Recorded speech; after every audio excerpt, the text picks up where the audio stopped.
Hey, this is Best for Me. I'm Shayla. I hope you are doing well. This is the podcast where we validate narcissist abuse, survivors and overcomers, and December is Narcissist Abuse Awareness Month. We are building awareness, sharing our pain, and learning to heal from narcissist abuse. We've been discussing the traits of a narcissist.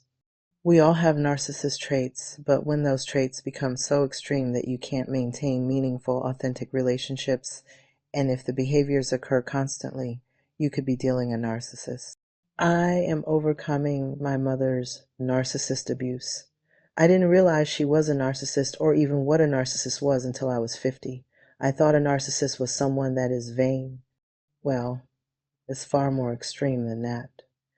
Narcissist personality disorder is a mental illness. It's very serious, and the impact of their abuse can be devastating. We've talked about the different traits of a narcissist. They are self-entitled, manipulative, pathological liars, self-centered, lack empathy, have an all-or-nothing mentality, are insecure, have low self-esteem, and they are never wrong and will always play the victim. Always. In a normal, healthy relationship, you may run across some of these behaviors with someone you know, but don't get it twisted. These behaviors with a narcissist are constant. It is who they are. They are sick with a mental illness. There are different types of narcissists. So if you think you could be dealing with a narcissist, you need to do your research and educate yourself on narcissist personality disorder.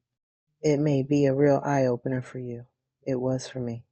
The narcissist in my life is my mother, and I see her as a covert, malignant narcissist.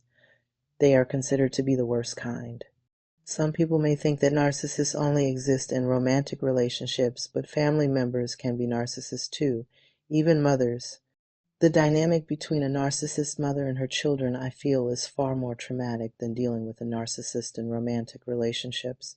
When the narcissist is a parent, particularly a mother, they possess all of the traits I've talked about, but they are able to have a greater impact than a romantic partner because of the position the mother holds in your life. Let's talk about some of the narcissist traits that may be more significant in a narcissist mother. Narcissist mothers are controlling. They have something to say about everything you do in life, as if it is their life. Narcissist mothers belittle and devalue their children. It's a psychological game they play because they do not want you to become more successful than they have become. Narcissist mothers are neglectful. In my book, I talk about my childhood and how my mother didn't want me to eat and would threaten to take necessities from me like soap and deodorant and even worse, maxi pads for my menstrual periods. Narcissist mothers don't allow you to have your own identity. This is a huge one that I am working to overcome. Narcissist mothers will cause a divide between her children. My brother and I used to be close, and now we are not. I didn't realize it at first, but I was able to ascertain why my relationship with my brother was breaking down. There are numerous things my mother would do to divide and conquer her children. As adults, if my brother told my mother he was at my home visiting me, my mother would criticize him for being at my home.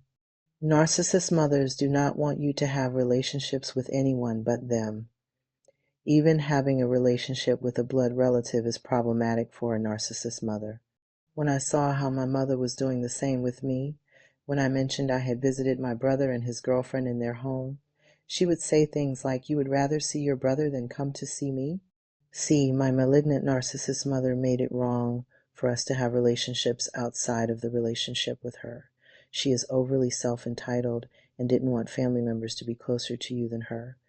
She would criticize me for talking to my grandfather about football. It was something we liked to do together, but my mother felt threatened by our relationship and told me, and I quote, "That's my daddy." Can you believe that?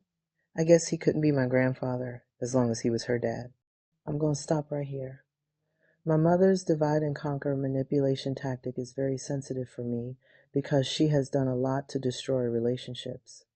Having a narcissist for a mother is the worst thing that has ever happened to me, and we will continue this in the next episode. This is Best for Me, and I'm Shayla.